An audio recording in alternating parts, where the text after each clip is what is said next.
My own sister stole my dreams, wore my success like a crown, and smiled while the world applauded her, until the truth tore everything apart. From the moment we were children, my sister Clara had a strange talent for turning my light into her reflection. Every time I achieved something, she was there, smiling brightly, positioning herself just right so that everyone saw her beside me, as if we'd done it together. As kids, it was harmless. When I won the school art fair, she'd laugh and say, "We did it," and I'd let her have the joy of pretending. I didn't care much back then. I thought that's what love between sisters was, sharing moments, even when they weren't equally earned. But as we grew older, the weight of her shadow became harder to ignore. Clara was charming, loud, and effortlessly magnetic. She could walk into a room and have every eye turned to her, every ear ready to listen. I was the opposite. Quiet, observant, always with a sketchbook in my hands. I didn't crave attention. I craved creation. My dream was to become a fashion designer, to tell stories through fabric and color, to make art that whispered emotion. While Clara collected followers online, I collected scraps of cloth and charcoal pencils. Every stitch I sewed, every sketch I made felt like breathing life into a version of myself that no one else saw. When the scholarship opportunity came, it felt like fate finally noticed me.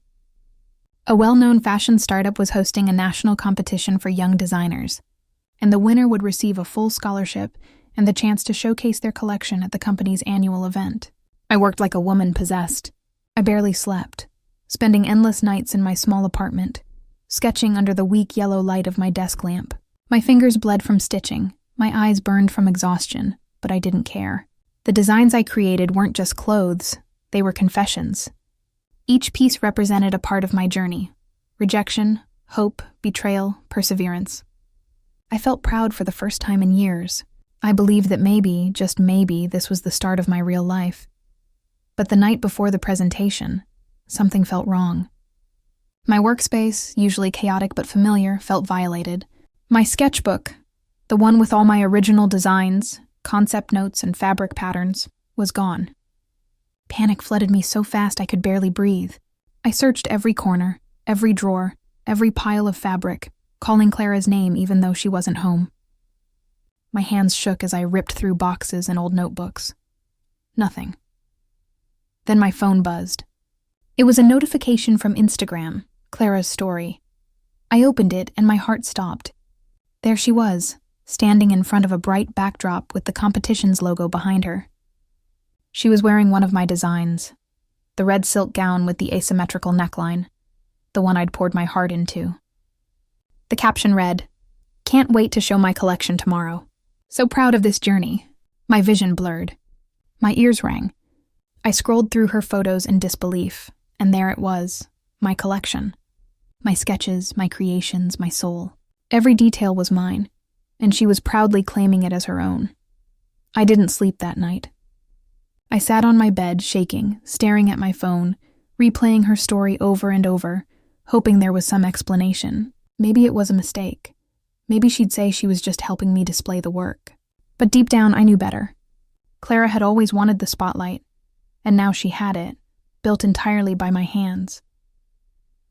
The next day, I went to the venue, pretending to be an audience member. Watching her walk on stage wearing one of my dresses nearly broke me. The judges applauded her originality. The audience admired her fresh vision. And when they announced her as the winner, I felt my chest cave in. She cried on stage, thanking everyone who supported her journey. She never said my name once. The news articles called her a prodigy, a young visionary. My world collapsed in silence. When I confronted her later, my voice trembled. "Why, Clara? You stole my designs. You stole me." She just smirked, leaning against the doorway like it was all a joke. "Relax, Lucy," she said, her tone dripping with mock sympathy. "You should be grateful. I made your designs famous. You could never have pulled it off yourself. You don't have the confidence." Her words cut through me like glass. Confidence? I didn't need confidence, I needed honesty. I needed recognition for the blood and sweat I'd poured into every detail. But she didn't understand. She never did. After that night, I shut the world out. I stopped sketching, stopped dreaming. My sketchbooks gathered dust. My sewing machine sat silent. I felt like a ghost haunting the ruins of my own ambitions. Clara thrived while I disappeared. Her face was on every magazine cover, her social media flooded with interviews and sponsorships. And I couldn't do anything. Every time I thought of exposing her, I imagined the world's laughter. No one would believe me. She was the golden sister, the beautiful one, the genius. I was just the quiet girl in the background, always too timid to fight. But grief has a strange way of sharpening the soul. One night, as I sat at my desk staring at my computer, I remembered something. I'd saved every original sketch digitally in a hidden folder on my old laptop. The files had timestamps, metadata, everything. Proof. Real, undeniable proof that every design was mine. I opened them, one by one, staring at my own initials, my digital signature at the corner of each design. The truth glowed on the screen like a lifeline. My hands stopped trembling. For the first time in months, I felt something stronger than anger. I felt purpose. I didn't know exactly how or when, but I knew this wasn't over. Clara thought she'd silenced me, but she didn't realize I was still here, waiting for the right moment. Because revenge isn't always loud or violent. Sometimes it's patient, quiet, and deliberate. I wouldn't just expose her. I'd make the truth impossible to ignore. She'd built her empire on my art, but I'd built my revenge on her arrogance. And when the time came, when the world saw the real creator behind her stolen success, I wouldn't need to shout. The truth would speak for me, and for the first time in my life, I was ready to listen. The months that followed Clara's betrayal were an endless storm disguised as calm. I watched her rise to fame like a phoenix made of stolen feathers, her smile lighting up every magazine cover, her name spoken with awe and envy. My own creations paraded across television screens and fashion runways, but under her name. Each time I saw one of my dresses in a commercial or a social post, my stomach twisted into knots. People praised her vision, her originality, her innate genius. They said she was the new face of fashion, bold, innovative, emotional. I wanted to laugh at the irony. The emotion they loved wasn't hers. It was mine, ripped from the pages of my soul. And yet, I stayed silent, because I realized something painful but true. When the world loves a lie, you can't tear it down with anger. You tear it down with proof. I moved out of the apartment we shared and cut off all contact. Clara didn't bother to call. She didn't have to. She'd already replaced me with fame. I found a small place on the edge of the city, a quiet, crumbling studio apartment above a thrift store that smelled like old leather and dust. It wasn't glamorous, but it was mine. I spent my days trying to forget, and my nights remembering everything. Sometimes I'd catch myself sketching again, though I'd quickly shove the paper away, afraid of feeling hope. But the thing about creativity is that it's a fire that refuses to die. One night, after crying until my chest hurt, I picked up a dull pencil and started sketching. The lines trembled at first, but soon they began to flow again. Before I knew it, dawn was breaking, and I had a table full of designs. New ones, powerful ones. I realized I wasn't creating out of ambition anymore. I was creating out of survival. To pay rent, I found work at a small boutique owned by an older woman named Marianne. She was sharp-eyed, kind, and carried a mysterious grace that came from years of loving and losing. "You've got a designer's hands," she told me one day, watching as I altered a client's torn dress. "And an artist's heart. That combination can be dangerous." I smiled for the first time in weeks. Marianne didn't know my story, but she saw through my silence. She let me work in the back room where I repaired vintage clothes and slowly began sketching again. She encouraged me, often leaving scraps of silk or lace on my table with a note that said, "For your next masterpiece." As weeks turned into months, I started to heal in quiet ways. I built new designs, kept digital logs, and backed up everything twice. Every piece I made felt like a rebellion, like taking back a little piece of myself from the ashes Clara had left. I didn't want revenge anymore, not in the cruel sense. What I wanted was restoration. I wanted my name to mean something again. Then, one evening, while closing the shop, Marianne introduced me to someone who would unknowingly ignite the spark I'd been waiting for. "Lucy," she said, smiling. "This is Angela from Urban Vogue. She's doing a feature on underground designers who deserve recognition." My heart stopped. Urban Vogue, the same magazine that had put Clara on their cover months ago. Angela reached out to shake my hand, her eyes curious. "Marianne tells me you've got something special." I hesitated, a war raging in my chest. Part of me wanted to stay hidden. The other part, the stronger one, knew this was fate knocking. We sat in the back room while rain whispered against the windows. I showed her my portfolio. First the new designs, then, with trembling hands, the old ones. The stolen ones. I explained nothing at first. I just let her flip through the pages, her brows furrowed as she studied the sketches, the timestamps, the digital notes. Finally, she looked up. "These designs, they look like early works from Clara Valen's collection." I took a deep breath and met her gaze. "They don't look like them," I said quietly. "They are them. I designed every single one." Angela's eyes widened. She didn't speak for a moment, as if trying to piece together the enormity of what I'd just confessed. Then she said softly, "Do you have proof?" I nodded and handed her a flash drive. Inside were original digital files, complete with timestamps, signatures, and drafts, evidence Clara could never erase. Angela scrolled through them, her expression changing from skepticism to awe. "Lucy, this is undeniable." Her voice was hushed, almost reverent. "If what you're saying is true, this could be a major story." I didn't smile. "I'm not looking for headlines," I said. "I just want the truth to breathe." Within a week, she began an investigation quietly, speaking to industry insiders, verifying digital archives, and cross-referencing timelines. Each step uncovered more proof of my authorship, patterns too distinct to be a coincidence. She called me late one night. "Lucy, it's all real. You were the original designer. I have enough to expose her." I didn't know whether to cry or laugh. For so long I had dreamed of justice, and now it was finally here. Yet it felt strangely bittersweet. I walked to the window of my tiny apartment, staring at the city lights below.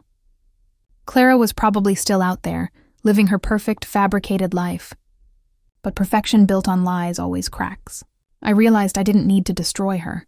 She'd already planted the seeds of her own downfall. All I had to do was let the truth bloom. Angela promised the feature would be titled, "The Real Designer Behind the Star." She said it would go live in 2 weeks. As I hung up, my heart pounded, not from fear, but from something fiercer. Clara would see it. The whole world would see it. And for once, my silence would no longer be my prison. It would be my power.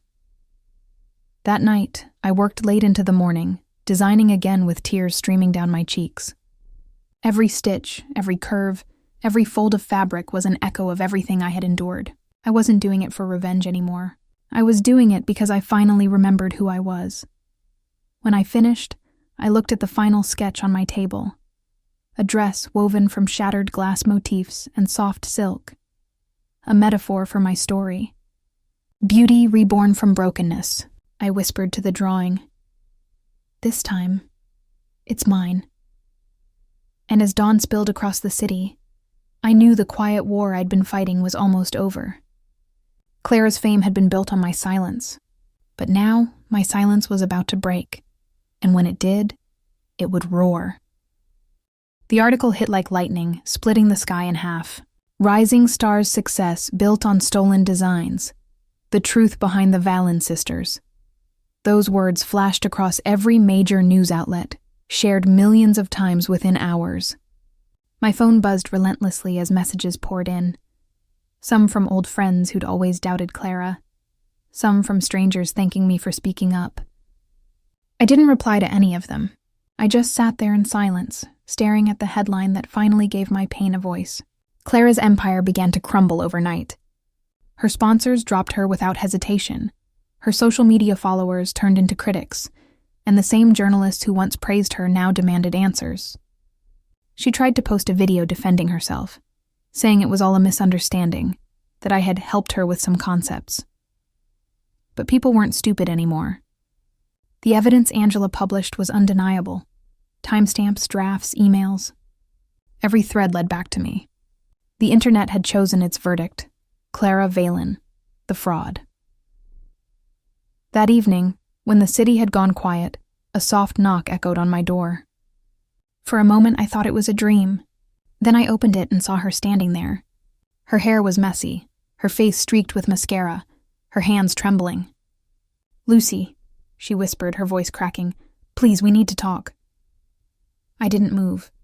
The sight of her, the sister who had stolen everything from me, stirred a strange mix of anger and pity.